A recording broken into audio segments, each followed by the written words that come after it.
yang pernah Bos Teh, menurutnya ini kan apa kira-kira yang Anda ketahui selama masa bujuk rayu itu tentang sistematis cara kerja KPU dalam pembentukan demokrasi Indonesia yang tidak fair itu dari mana? Meloloskan partai atau tidak meloloskan partai? Coba jelaskan. Ya, itu dari sistem IT mereka tentunya pasti satu. Yang kedua, dia pernah menjelaskan kepada saya bahwa yang akan menjadi Presiden Republik Indonesia itu akan didesain oleh KPU bahwa Pak Ganjar dan pasangan Erick Thohir. Dan saya adalah korban Erick Thohir masuk di penjara ini, itu aja. Kemudian, apakah keterpilihan Nika sebagai anggota KPU itu sudah diatur? Ya, itu saya tidak paham. Yang jelas yang saya tahu keterpilihan menjadi ketua KPU itu adalah di backing oleh partai-partai besar. Intinya seperti itu. Dan tidak semudah itu orang menjadi ketua KPU, sebab ketua KPU itu adalah titipan partai-partai besar. Saya tidak bisa menyebutkan partai besarnya apa aja, tapi dia pernah menjelaskan kepada saya semua tentang.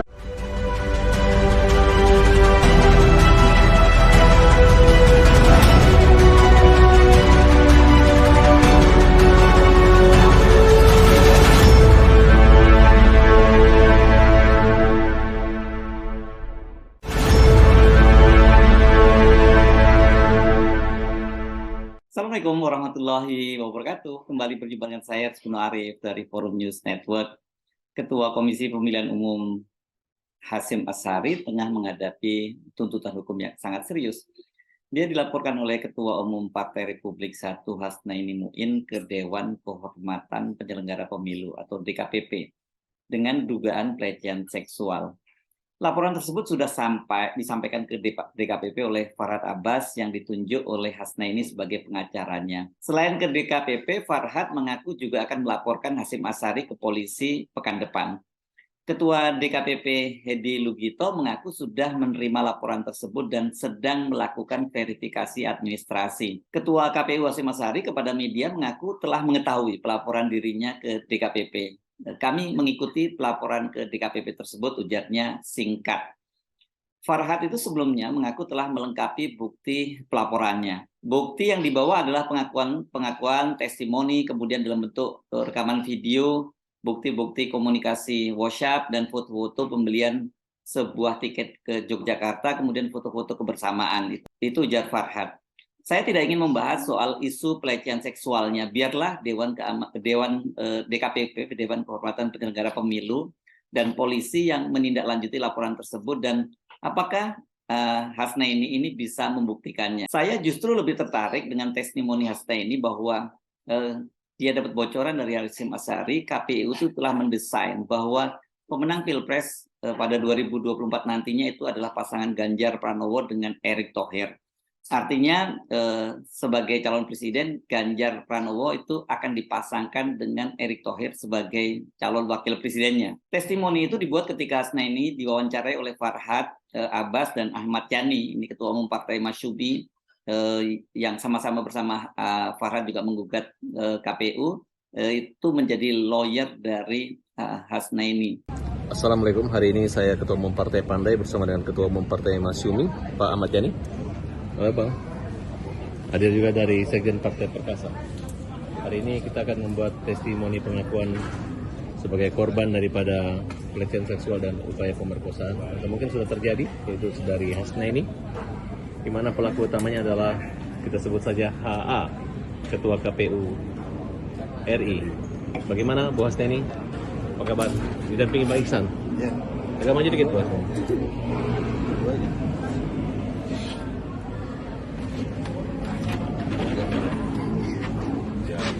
Gimana Bu nih? Kita mau tahu tentang kejadian pelecehan yang dilakukan oleh Ketua KPU terhadap saudari yang kurang lebih antara bulan Juli dan bulan Agustus kemarin.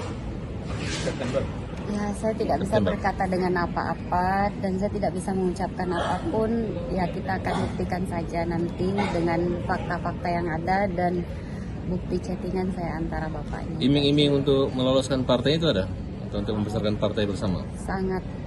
Dan ya, saya sangat sedih dengan apa yang dijanjikan dan akhir hidup saya berakhir di penjara. Kira-kira apa yang kalau menyangkut kejahatan atau kekerasan seksual maupun upaya-upaya itu bisa dibuktikan Bu ini? Bisa dibuktikan, buktinya cukup kuat. Apakah pantas perilaku seorang ketua KPU untuk melaksanakan atau Mekanisme bekerjanya KPU di dalam sehingga orang bisa diloloskan. Termasuk saya waktu di luar bisa lolos di tahap 1. terus menurut saudara? Pada itu artinya gini Bu Husna ini, pada waktu tahap 1 memang berarti yang bekerja itu bukannya partainya Ibu Husna ini kan? Ibu Husna ini hanya menerima bersih saja. Betul. Berarti yang mengerjakan itu aparat KPU semua Betul. di bawah perintah ketua KPU dan kawan-kawannya. Jadi mereka sudah mendesain untuk menjadi presiden itu adalah Ganjar dan Erick Thohir. Anda yakin ini? Bukan Itu statement dari dia, saya tidak tahu. dari kalau siapa? Dari ketua KPU? statementnya Pak Hasyim Asyari sendiri kepada saya, bercerita waktu saya berduaan. Tapi kalau dia ngeles dan tidak mengingkari itu saya tidak tahu. Ya, mungkin pasti yang ada bukti dan fakta itu Pak paham. Ya. Ini kan pileg dengan pilpres itu kan bersamaan. Artinya tadi Ibu Husna ini sebagai indikasi dan bukti yang nggak mungkin dia bisa pungkiri bahwa partainya Ibu Husna ini di tahap Asna ini ya. Asna ini di tahap pertama Partai Republik 1 ya. Partai Republik 1 itu kan lolos. Dan yang bekerja itu menunjukkan ya tidak boleh dilakukan. Yang bekerja itu harusnya partai ini. Berarti jauh sebelumnya juga mungkin sipol-sipol itu mereka juga mengerjakan semuanya itu. Gitu. Dengan menggunakan ini tadi kecurangan pemilu itu dengan menggunakan sistem IT. Yang pernah Bos Teh, menurutnya ini kan apa kira-kira yang Anda ketahui selama masa bujuk rayu itu tentang sistematis cara kerja KPU dalam pembentukan demokrasi Indonesia yang tidak fair itu dari mana? Meloloskan partai atau tidak meloloskan partai? Coba jelaskan. Ya, itu dari sistem IT mereka tentunya pasti satu. Yang kedua, dia pernah menjelaskan kepada saya bahwa yang akan menjadi Presiden Republik Indonesia itu akan didesain oleh KPU bahwa Pak Ganjar dan pasangan Erick Thohir. Dan saya adalah korban Erick Thohir masuk di penjara ini, itu aja. Kemudian, apakah keterpilihan mereka sebagai anggota KPU itu sudah diatur? Ya itu saya tidak paham. Yang jelas yang saya tahu keterpilihan menjadi ketua KPU itu adalah di backing oleh partai-partai besar. Intinya seperti itu. Dan tidak semudah itu orang menjadi ketua KPU sebab ketua KPU itu adalah titipan partai-partai besar. Saya tidak bisa menyebutkan partai besarnya apa aja, tapi dia pernah menjelaskan kepada saya semua tentang. Benarkah pengakuan Hasyim Asyari itu? Atau tepatnya benarkah Hasyim pernah menyatakan hal itu kepada Hasna ini? Ini tentu sangat menarik dan hitung-hitungannya kenapa kok jadi sangat masuk akal ya? Ganjar kan selama ini disebut-sebut sebagai calon presiden skoci yang disiapkan oleh Presiden Jokowi. Ini kalau Presiden Jokowi gagal memperpanjang masa jabatannya. Koalisi Indonesia Bersatu diduga ini akan digunakan oleh Ganjar Pranowo untuk maju capres. Partai Amanat Nasional dan P3, ini dua partai di koalisi Indonesia Bersatu juga secara terbuka sudah mengajukan nama Ganjar sebagai calon presidennya. Ketua Umum Partai Amanat Nasional Zulkifli Hasan misalnya sudah menyatakan akan mengajukan dan membawa nama Ganjar ini ke Koalisi Indonesia Bersatu. Begitu juga dengan pelaksana tugas Ketua Umum P3 Mardiono yang menyatakan bahwa 14 pengurus Dewan Pimpinan Wilayah P3 sudah mengajukan nama Ganjar. Namun pencapresan Ganjar ini tampaknya masih terganjal dari sikap Golkar yang ngotot mengajukan nama Airlangga sebagai calon presiden. Golkar mengatakan bahwa Airlangga jadi calon presiden itu sebagai harga mati. Bagaimana dengan Erick Thohir sebagai calon wakil presiden? Erick juga sudah sudah cukup lama ini merapat PAN dan juga ke P3. Ini terlihat ketika perempuan PAN ini mengusulkan Erick Thohir sebagai calon wakil presiden. Sebelumnya juga PAN Lampung juga mengajukan nama Erick Thohir nih ya. Zulkifli Hasan maksud saya ini juga mengaku partainya mempertimbangkan Erick Thohir sebagai calon wakil presiden. Dalam pertemuan dengan para caleg PAN di Jawa Tengah, itu Zulkifli bahkan mengajak Ganjar dan Erick hadir dalam pertemuan tersebut.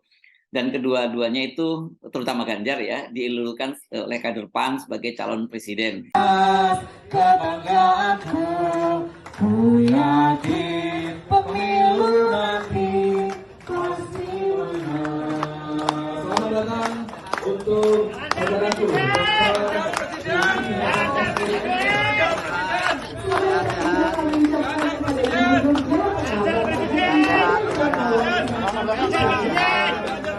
Erik Presiden.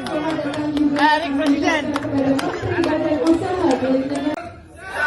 Kader PAN, kader PAN, siap menang. Tepuk tangan untuk Partai Amanat Nasional. Jawa Tengah, Jawa Tengah, Jawa Tengah, Ganjar Pranowo, Presiden. Iya, terima kasih. Ya setelah suatu Bapak dan Ibu bisa kembali ke tempatnya masing-masing. Bagaimana dengan P3? Nama Erick Thohir juga sudah disebut akan diusung sebagai calon wakil presiden dari P3. Dalam sebuah seminar nasional dan temu tokoh perempuan P3 pada tanggal 31 Oktober 2022 lalu, Wakil Ketua Umum P3 Arsul Sani secara terbuka itu menanyakan kepada audiens tentang pencalonan Erick sebagai calon wakil presiden, dan para hadirin itu menyambutnya dengan core setuju ya. Sementara Erick Thohir sendiri menyatakan terima kasih dia didukung oleh P3 dan sebelumnya juga sudah didukung oleh PAN. Tapi kata dia kan banyak juga calon lain yang akan maju pada Pilpres, dan kita kelihatan sekali ya memang Erick Thohir ini sekarang ini sudah lama melakukan kampanye. Dan kemarin terakhir ketika dia berkunjung ke Sumatera Barat, itu sebenarnya kunjungan dia sebagai Menteri BUMN, tapi dia dilulukan sebagai calon wakil presiden. Jadi kelihatannya memang pasangan Ganjar dan Erick ini yang tengah disiapkan oleh Koalisi Indonesia Bersatu untuk maju sebagai pasangan capres dan cawapres pada Pilpres 2024. Tapi dalam hal ini KIB itu baru P3 dan PAN. Tinggal sekarang ini Golkar yang belum memutuskan. Tapi bahwa kemudian ada info bahwa Ketua KPU Hasyim Asyari membocorkan skenario ini ke Hasnaini, ini tentu saja menjadi sangat menarik. Kok jadi nyambung dengan fakta-fakta yang ada di lapangan. Sekali lagi, skenario itu ya kalau memang benar dan bagaimana nanti bisa diwujudkan itu saya kira tergantung pada setidaknya 3 hal. Pertama, apakah PDIP pada akhirnya sepakat mengusung Ganjar? Karena menurut saya sangat sulit membayangkan Ganjar bakal menang Pilpres bila dia tidak didukung di PDIP. Setidaknya kan basis utama Ganjar ini kan Jawa Tengah ya, sedikit mungkin Jawa Timur. Di wilayah-wilayah lain mungkin Indonesia Timur relatif Ganjar cukup kuat, tapi di wilayah lain di Jawa ini mulai dari Banten, Jakarta, Jawa Barat, dan juga Sumatera misalnya, suara Ganjar itu pasti sangat lemah gitu ya. Apalagi bila kemudian PDIP itu punya pasangan capres cawapres sendirian, ya ini makin berat buat Ganjar ya.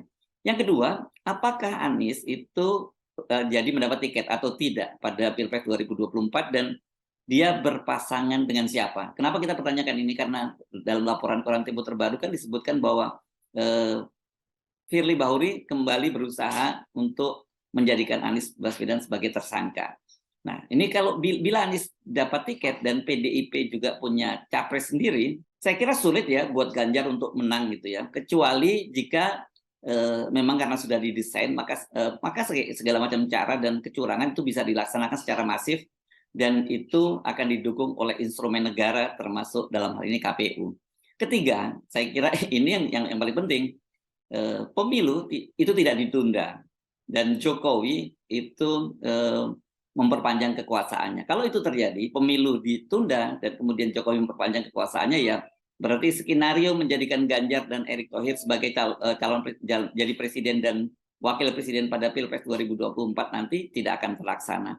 Saya Sugeng Arif dari Forum News Network. Sampai jumpa lagi. Wassalamualaikum warahmatullahi wabarakatuh.